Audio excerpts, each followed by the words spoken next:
Hi there, ladies, and welcome back to another episode of Orgasmic Relationships. I am your host, Sharika Matthews, life coach and relationship expert. Today, I want to introduce our episode based on a quote from Angela Davis. And that quote says, "Don't let people, problems, and the pain of your past pause your present, punish your person, prison your potential, and paralyze your progress. I will begin walking boldly into my future and not allow others to hold me back." And this quote for me has been such a powerful quote and has carried me through all different types of seasons in my life. And I wanted to start this episode with that quote because too often I have witnessed in my life and my clients' lives and just in people in general, I witnessed so many men and women who allow divorce, the ending of a long-term relationship, or some other type of traumatic romantic event get them stuck, get them paralyzed, get them frozen in place, unable to move to a point where they're reliving that pain, they're reliving that experience, or they're forcing new romantic partners to experience that same pain that they've experienced as well. And this is why I've invited today's guest, James Bush, who is also a licensed professional counselor.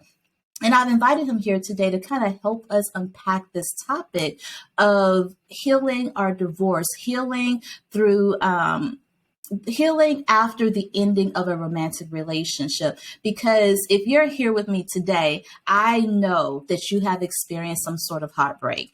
And that heartbreak has the potential to feel like someone just pulled the rug up from under you. Or in the words of James Bush, feels like Mike Tyson just punched you out.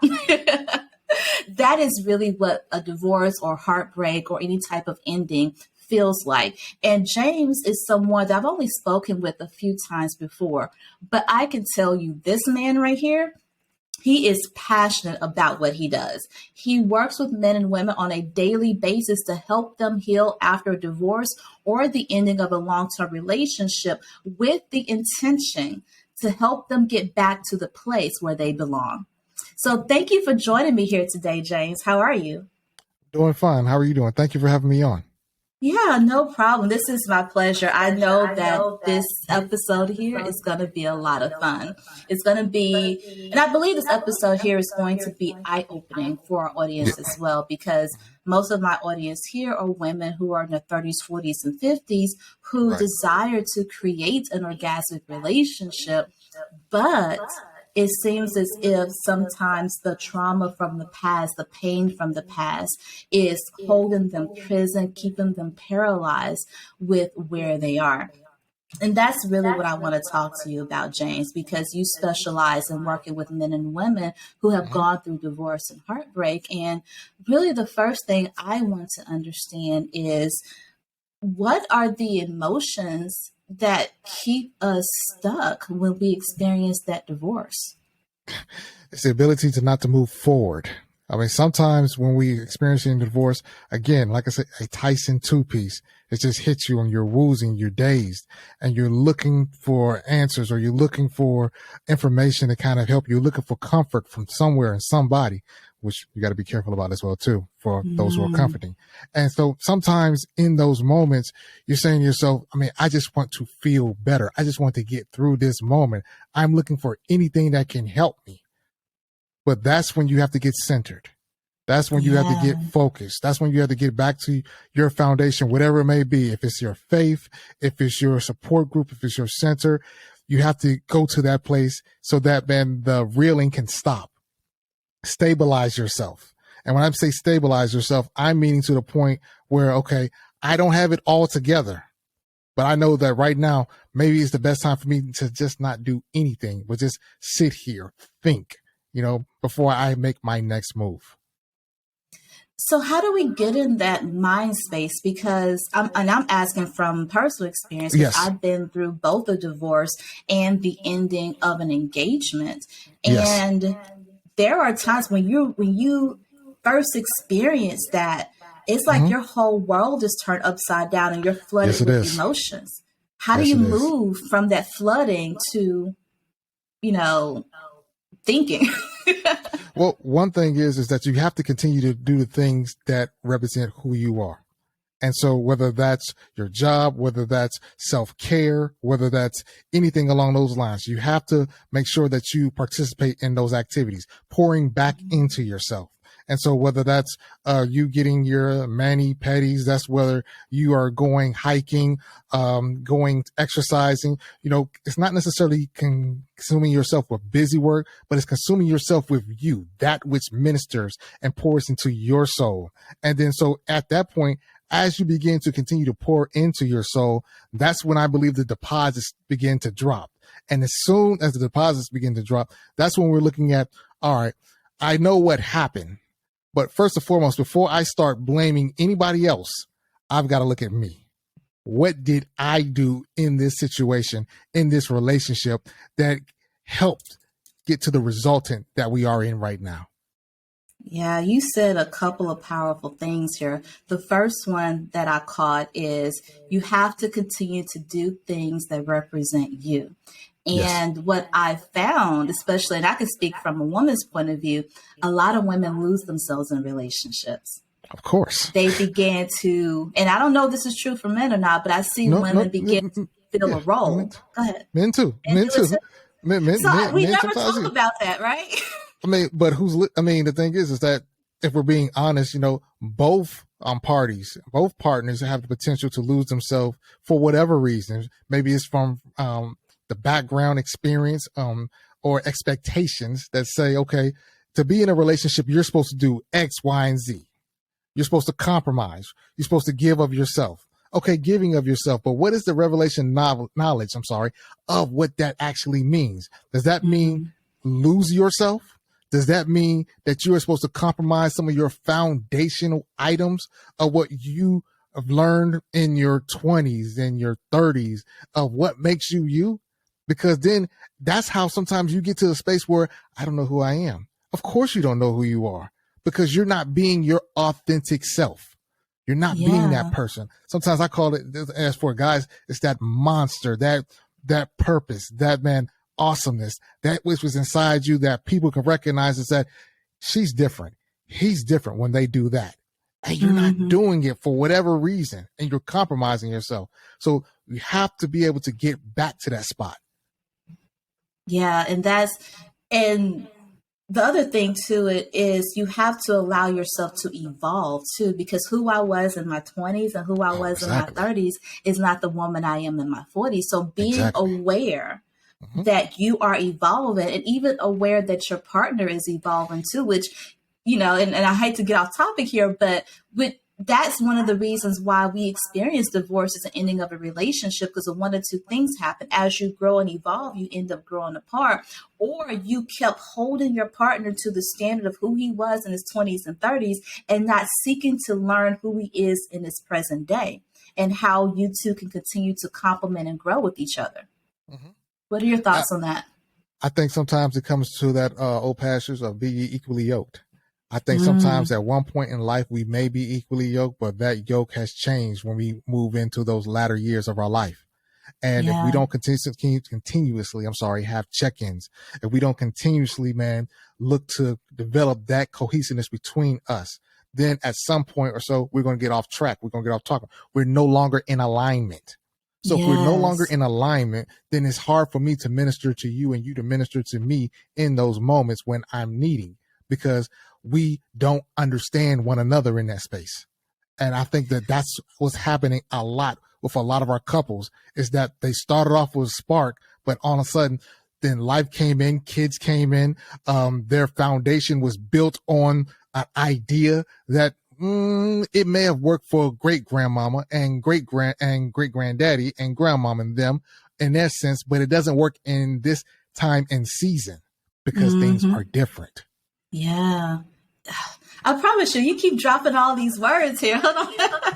Because, and I agree with you wholeheartedly. And, I remember, I just got married here last week. And before we got married, I remember some of my girlfriends would tell me, well, Sharika, do you feel the butterflies in your stomach? Do you feel the spark and the connection? I was like, yeah, maybe I did when I first met him, but we've been together for almost 3 years now. And I guess I'm not as focused on that spark and connection.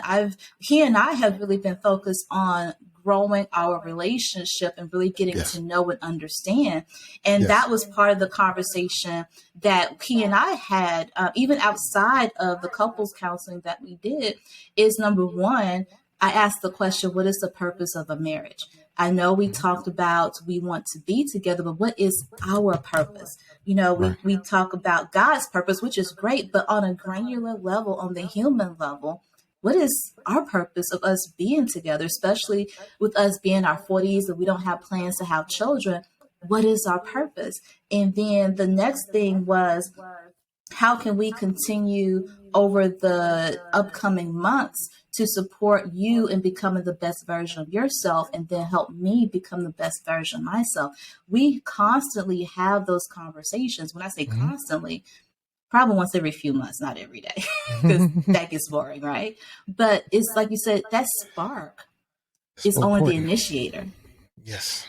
Yes. It's So not what important. keeps it's not what keeps a relationship together, but having those conversations about your purpose and his purpose and the purpose of the relationship and making sure you're in alignment also helps you to understand who you are. Because if you're unable to answer that question, what is my purpose here? What is my purpose in this relationship? I don't have a clear understanding of who I am and what I need and who I am becoming. And if I'm not clear on that, how can I help you be clear? Exactly.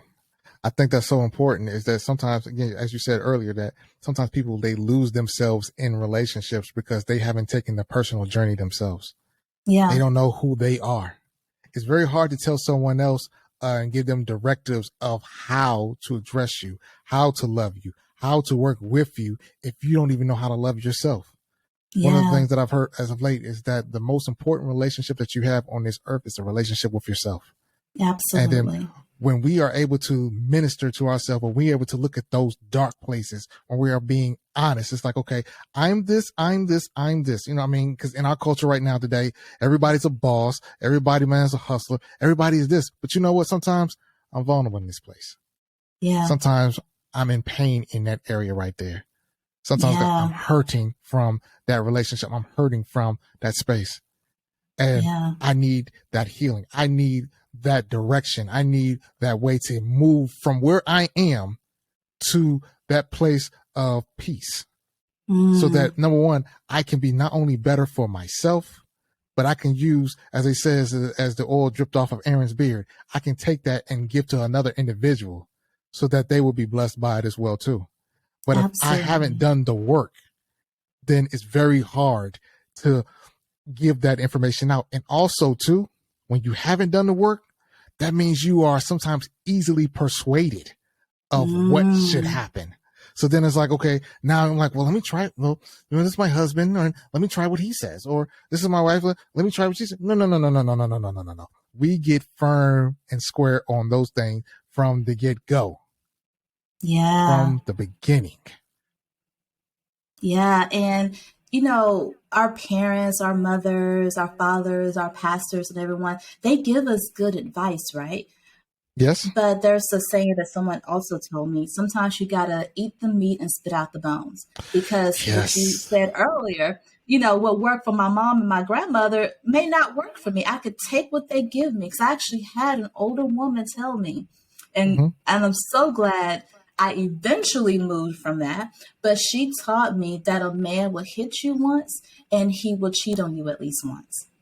Mm. That's what I was told Yeah. as a woman. I truly believe that, because I think in that time space, that may be what's more prevalent of Yeah. an occurrence. Why? Because after the 1950s, maybe before 1950s, traditional marriages, they lasted longer. Why? Because, even though there was infidelity, there were families showing up at the funeral, there was domestic violence, nobody was going anywhere. Why? Because the financial aspects had not been solved. So then we Absolutely. fast forward after the 50s, after women are entering the workforce, after they're going to school and they're earning these degrees and they're highly educated and they're able to fend for themselves. Oh, you hit me once, I'm out of here. Oh, Right. then We you gonna fast fight forward. first. Right, we're gonna fight I'm first, and then kidding. I'm out of here. And then we hit to the 1970s. There's no fault divorces in California. So now, basically, I don't have to have a lot of reason to leave. I can leave. Right. There's potential that I can get alimony to support me while I am away from this relationship. Yeah. And so now that has changed the conversation. That has changed the understanding of what happens between relationship dynamics.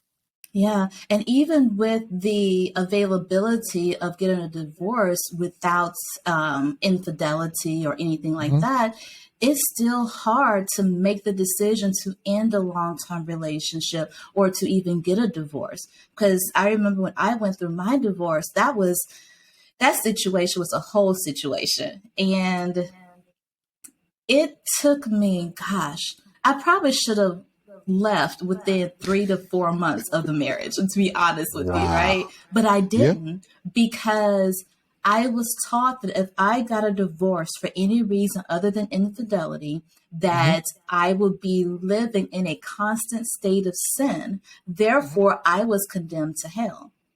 So I wrestled with that so much so that one time my prayers turned into, God, just take me. If I cannot leave him because of how he's treating me, then just take my life. I would rather go meet you now than to live a life stuck with him. That's how serious it was. Yeah. And I thank God that I did not take my life. And I had a good friend. She had a key to my house. And she hadn't seen me in a couple of weeks, and she came in the house. It was like, Sharika, what are you doing?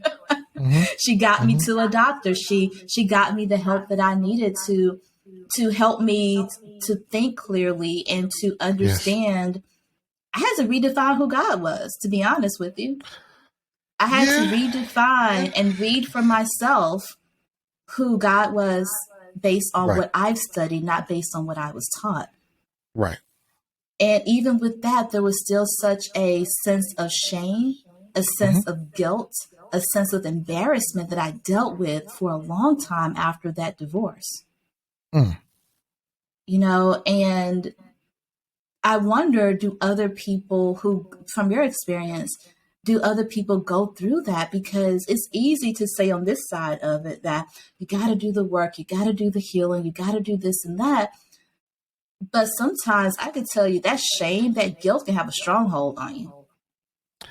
I think, but at the same token, what I will say, it can, but somebody told me on a podcast recently is that as children, we learn a lot of information. We learn a lot about a lot.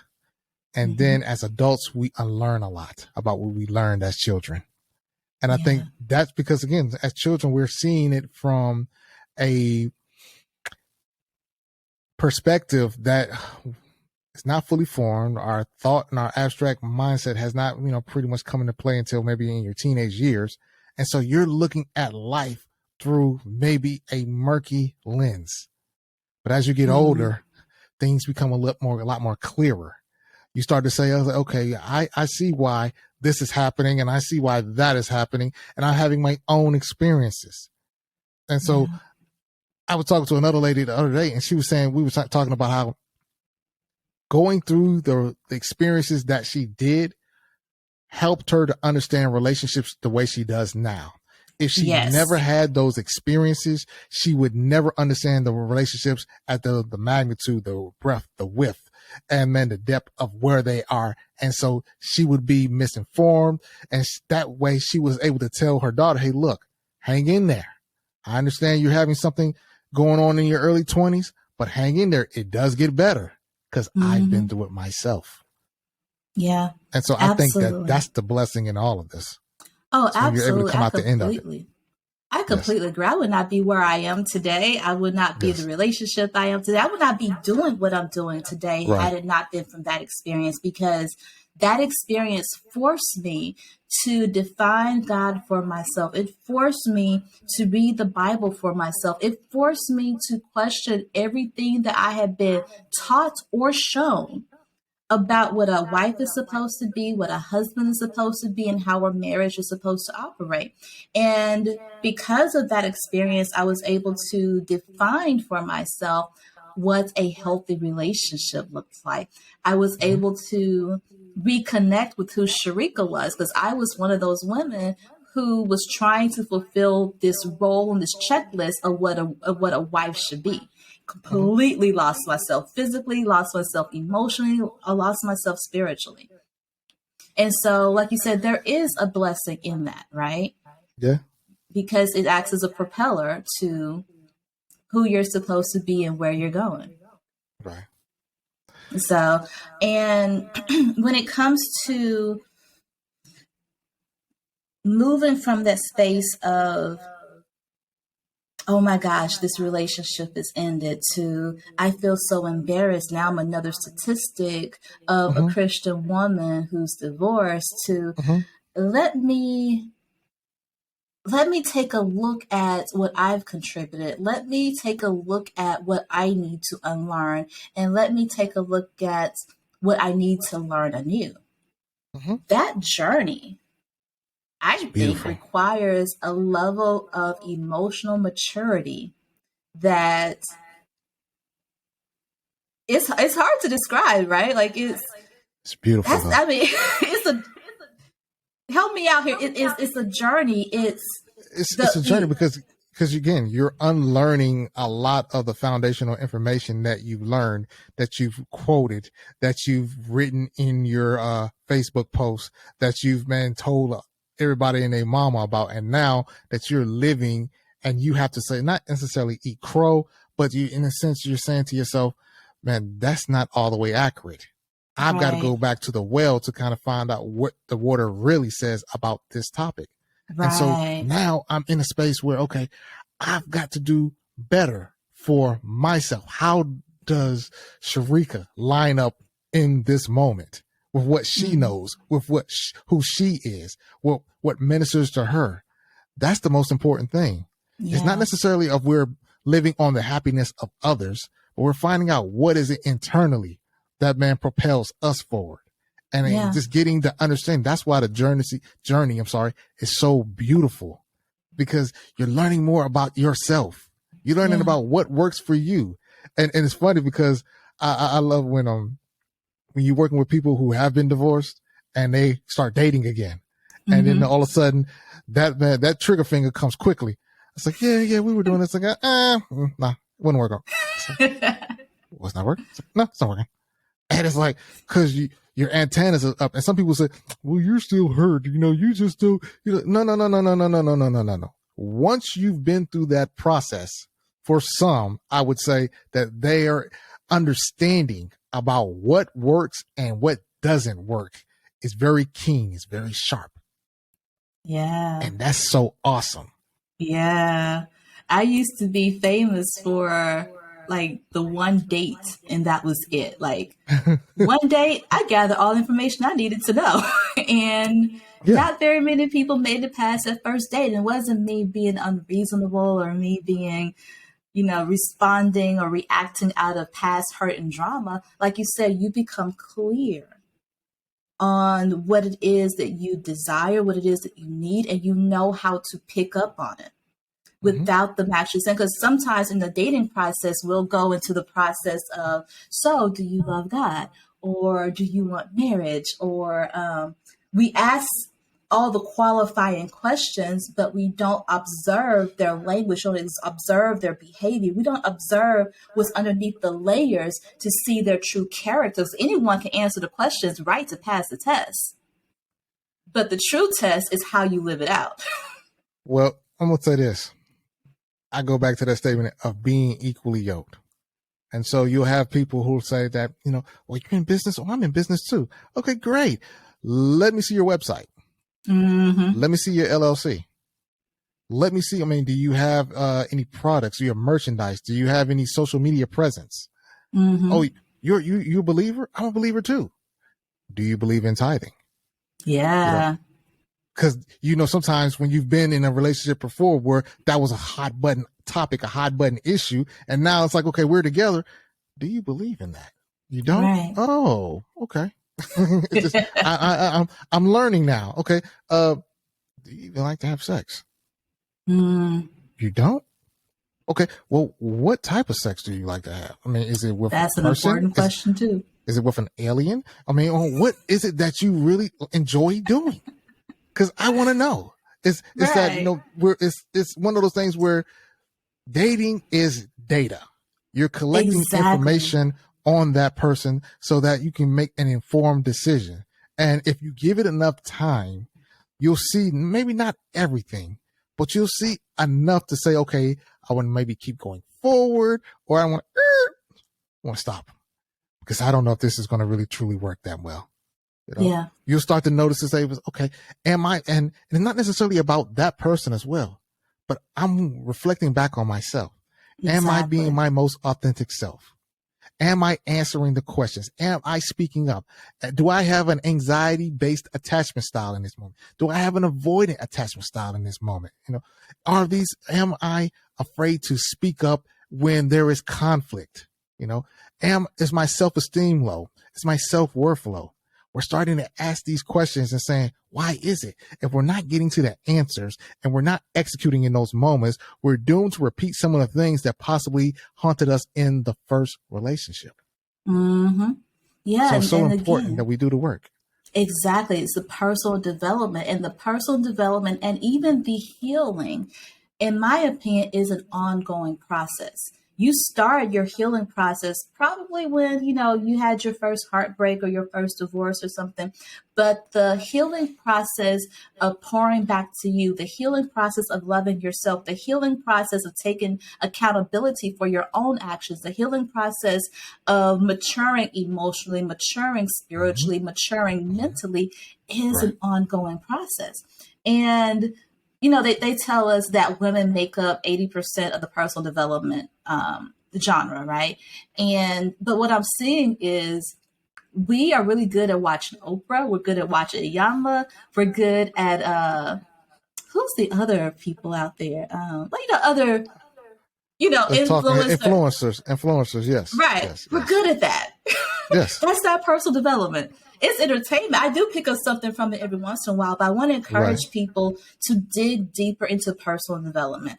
And Right. what I mean by that is this, and this is something I picked up as a project manager, is the 5 why process, right? Mm-hmm. Where let's say you're feeling ashamed Mm-hmm. because you've gone through a divorce and your marriage lasted only 18 months, or you're feeling ashamed because Mm-hmm. your marriage lasted only 20 years. Right. And you, instead of sitting in the shame, ask yourself, why do I feel shame? What beliefs do I have that Mm-hmm. equates to me feeling less than? Right. And then ask yourself, why do I believe these beliefs? Mm-hmm. Why have I accepted these beliefs? Are these beliefs true? How can I prove these beliefs are true? And if any of those answers come back no, then it's time for you to reevaluate and seek on your own. Right. Sometimes we just say, "Oh, I feel ashamed. I have to push through the shame." Mm-hmm. Well, yeah, right, to a certain extent, but to a certain extent, right? Like you have to, No. I agree with you to a certain extent, but there's right, a level of understanding that comes with this process. And right, so, as you were saying with the whys, it's that understanding that, hey, just because this happened in the relationship does not mean that it was all on me. It does not mean or take away from the man or the woman that I am. It yeah, just means that I call it you're answering the questions that are mm, needed in that moment. yeah, Because once you begin to answer the questions, I truly believe that's when the healings takes place. Because now, absolutely, instead of me looking at the trauma and the pain, I'm looking at the solution. I'm looking at the answer. I'm looking at the truth of the matter. yeah, And the truth of the matter is a whole lot more glorious and beautiful than the traumatic and the drama that took place. yeah, And yeah, so that's what I focus on, and that's what's necessary. But if I stay looking at, well, man, she said I was ugly. Okay. I've always been ugly according to her. Well, I mean, hey, maybe you weren't what she wanted. Does that take away from you? No. If you have 15 or 20 individuals that are lined up willing to go and date because they believe in your spark, they believe in your purpose, they believe in you, and they're enjoying, why does that one matter? We got to dig, we got to decipher through it. So whether she believes you was ugly or not, that does not matter, because we have other things moving, which is just like, it takes our mind away from the negativity and focus on the positivity, which is, man, the glory within us. Yeah, absolutely. And I love how you said that you really have to take the focus off the negativity and put your focus on the positivity and on your personal growth. And I keep going back to this too, because I want to reiterate for our audience, ask yourself the questions. Sometimes your answers will take time. Mm-hmm. Don't feel as if just because you asked the question and you didn't get an immediate answer, either through prayer or through self-reflection, it doesn't mean the answer doesn't exist, or it doesn't mean that you asked the wrong question.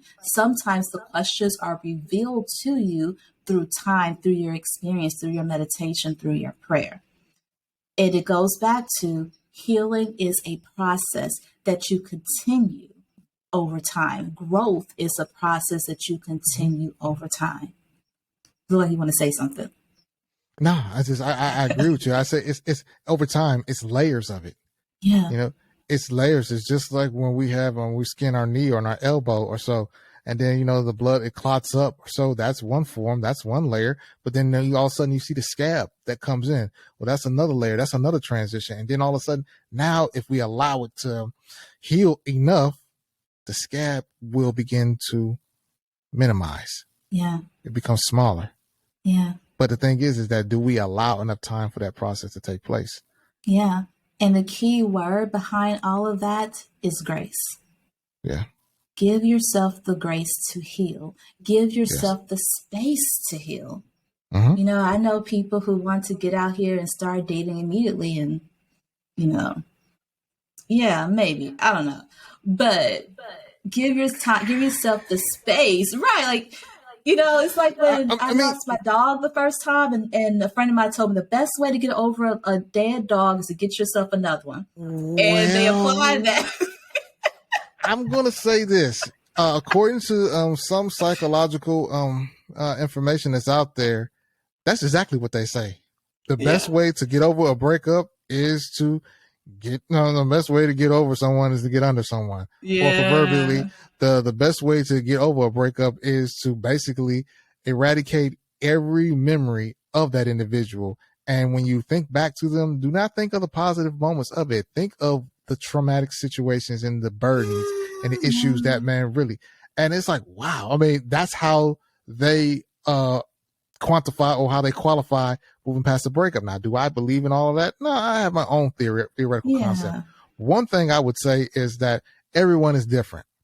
Every relationship was different. Right. And so sometimes we were working with the person based on, when I'm working with a client, based on who you are. I'm sorry. When I got out of my relationship, one of the first things my therapist told me was, James, you need to date. I was like, really? I said, everybody and their mama is telling me that I should just be still, just chill out. It's like, no, you need this. Why? Because you had never had that before. You got married young. Mm-hmm. And so you don't know, number one, as she says, it's looking at the reflection of yourself in the reflection of looking at yourself in the reflection of others.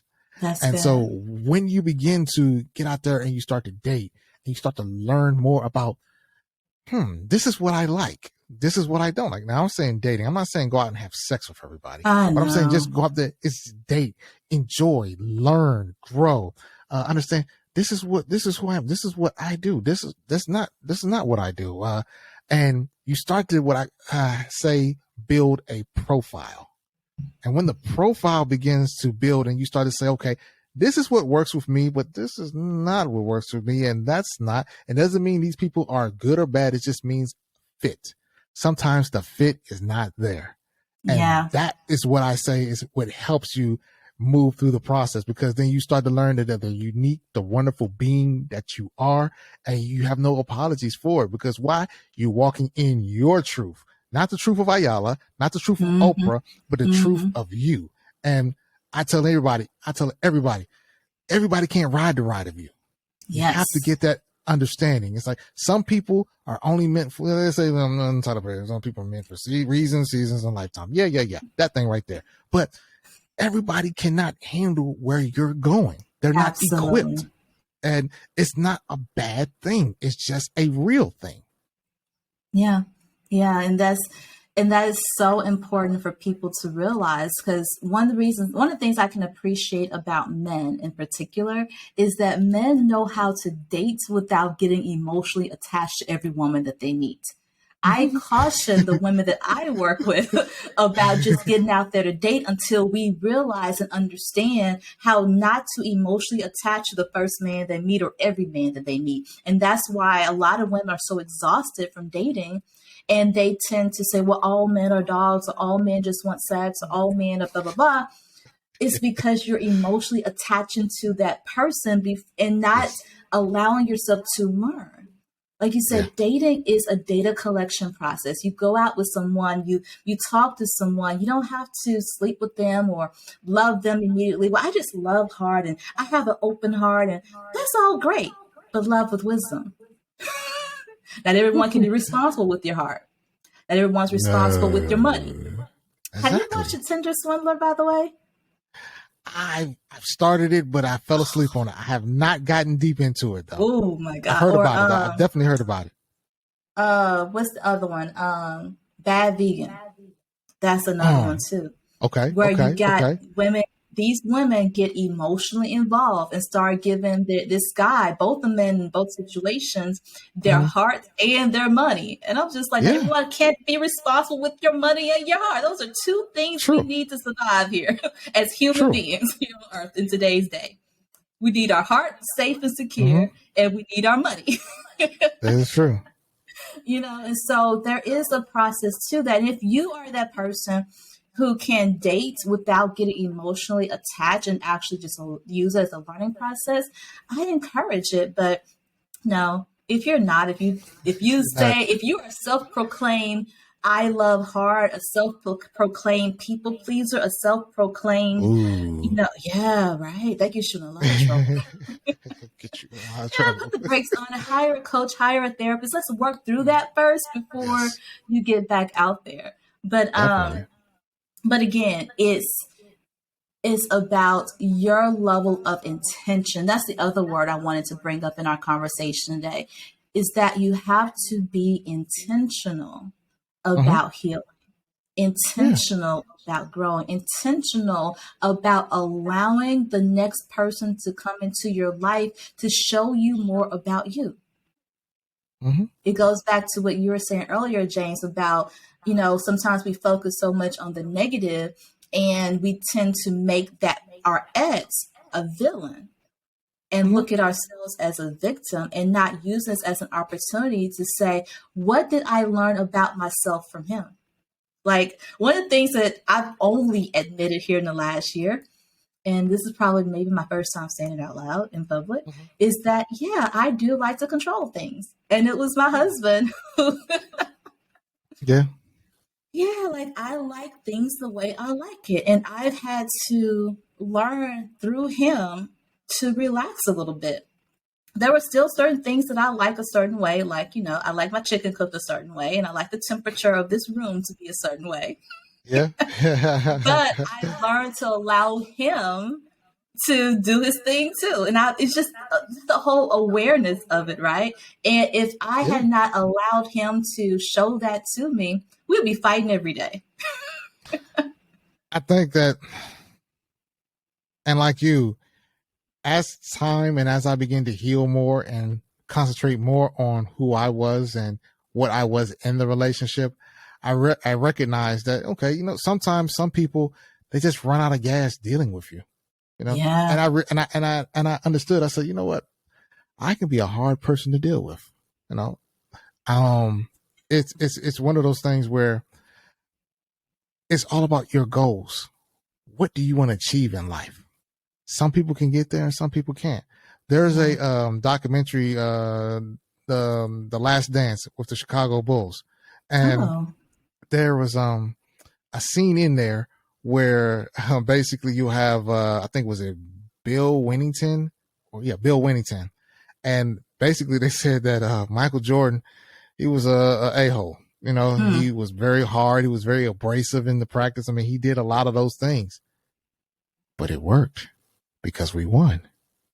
And the fact is that you had a guy who wanted to win so bad that he pushed and pushed and pushed his teammates to the very, very end of them sometimes, almost to the point where they're fighting each other or so. And when I look at that, and I look at relationships as well too, because in life or so, sometimes we have these ideas and we push and we push and we push. And some people, they're just like, look, I'm tired. I can't do that. That's not me. And it's understandable. It's definitely understandable. And sometimes before you like, man, you weak, you soft, man, you soft like Charmin. But at the same point in time, you say, you know what? I understand that now. I understand that that's not necessarily who you are. And I respect that. And if that's need be to get off this, then so be it. And then, but then also too, what that does is it fine tunes you to say, okay, not everybody can handle who I am and where I'm going and what I'm doing. Because let's get this straight. For certain callings, it costs. Yes. For certain purposes, it costs. Yes. It's like you go in a lab and you're quiet and you're dark, man, for another 5 or 6 months. And you come out and you have this wonderful, beautiful piece of art that, man, you're unveiling to the world. And then the world is beholding it. And you're like, man, that's just so awesome. But they don't see the times when you were behind the scenes, working, sacrificing, making those hard decisions. Everybody is not able to ride the ride of you. Yes. Let's just get that straight. Yes. And until we are able to embrace that and accept that in our generation, then we will be forever lost. Be with those who are equally yoked. Yeah. Yeah. And sometimes that person who's equally yoked with you is not who you envision yourself to be. Yeah. And that goes back to the conversation of, what's it called? Like alpha man and alpha woman, like you need to become the power couple, like Barack and Michelle Obama and all this stuff. And right. Come on. Right. So even on my journey, I was that person who thought I needed like a Barack and Michelle situation. And that is not what I have. And that's not what I desire now that I know who I am and know what my calling is. Exactly. I have a man who can ride the ride of Sharika with grace, with patience, and with the ability to expand and contract, to ebb and flow as life carries us on our way. That's who I have. It is not a Barack. He's not going to run for governor or mayor, anything political. He's probably, he may or may not. Now, I don't really see him taking over, becoming CEO of his company. He's going to achieve some things, but he is who I needed to be the woman that I am today. And he is who I need to become my next version of myself. Yeah. And then when you're able to see that, it changes how you date and changes who you select. Oh my gosh. I like to put out there and throw out there just what you were saying. It's just find me on the path to greatness.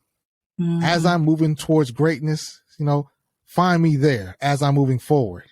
And as I'm doing that, you can begin to, decipher, is this someone who can add to my life? Can I add to their life? Yeah. Sometimes it's not possible. Sometimes, there are people that you love that, man, y'all have some great chemistry. Some of you have great sex. All the other kind of things that go along with that. But when it comes to purpose, when it comes to longevity of the situation, those things are just fleeting and they run out, unfortunately. And it's sadness because some people, they'll base their identities in their lives on certain items that are fleeting, that are, I learned a word the other day, fungible, or anything like that. And so because of that, then when the due date does come, it expires. Yeah. Yeah. And that's not any of our goal, right? None of us have a goal having our relationship end or having our marriage. And none of us have that as a goal.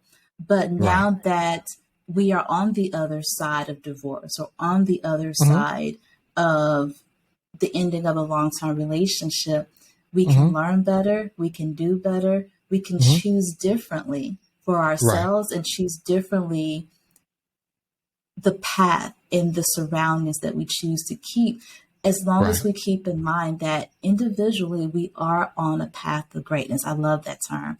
We are on a path of greatness. As you keep that in mind and keep your focus on your spiritual growth, on your mental growth, and on your emotional growth, you can trust the process Mm-hmm. that's going to lead you to where you need to be. Exactly. Definitely. So, as we wrap this up, James, Mm-hmm. is there anything else you want our audience to know? Is there another key fact, another key insight you want our audience to walk away with? Well, once again, Sharika, thank you for having me come on your show. I think it's awesome. I love to talk about this topic because I think it's a lot of it's rooted in shame. It's rooted in trauma and pain.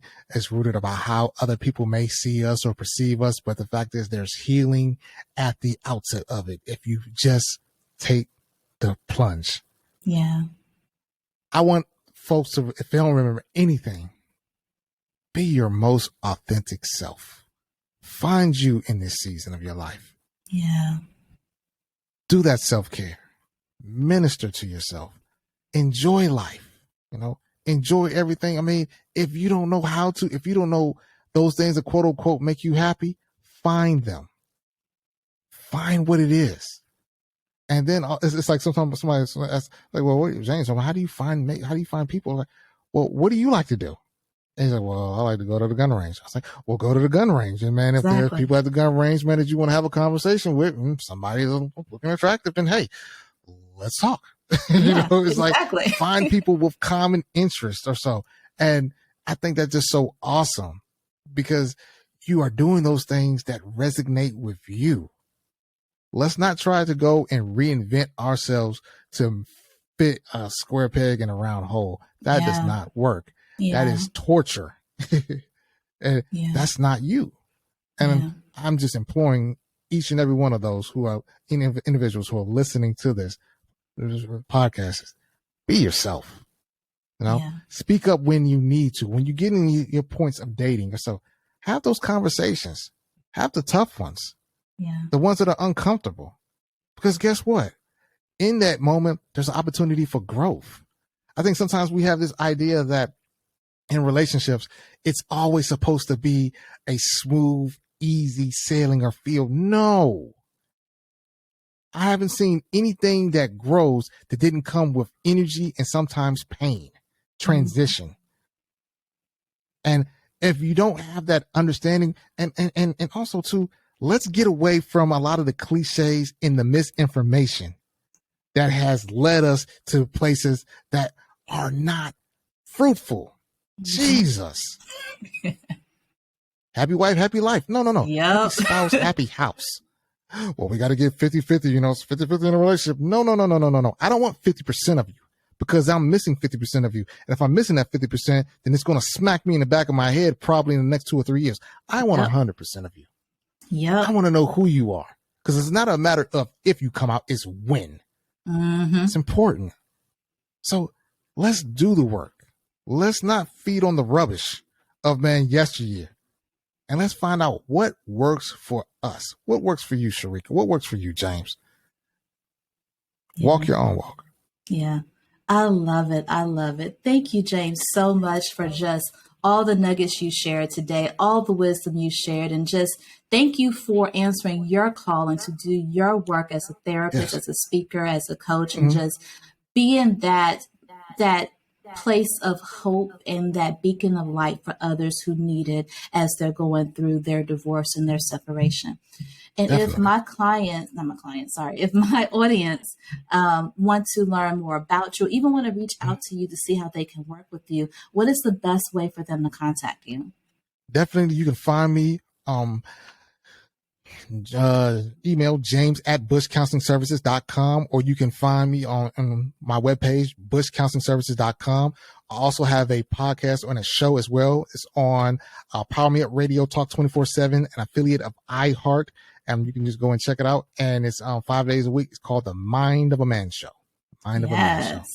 And lastly, phone number 615-546-0805. Send a text and let's start the work. I love it. I love it. Thank you again, James, for joining me here today. I have thoroughly enjoyed our conversation. I know our audience has enjoyed our conversation. I know everyone who's listened to this podcast has walked away with new awarenesses and new nuggets that they can take and apply to their lives today. So thank you so much. Yeah. And to my audience, thank you again for joining us here for another episode of Orgasmic Relationship. And as always, be bold, brilliant, and completely unstoppable in the pursuit of what your heart desires in life and in your relationships. I'll talk to you next time. Talk to you.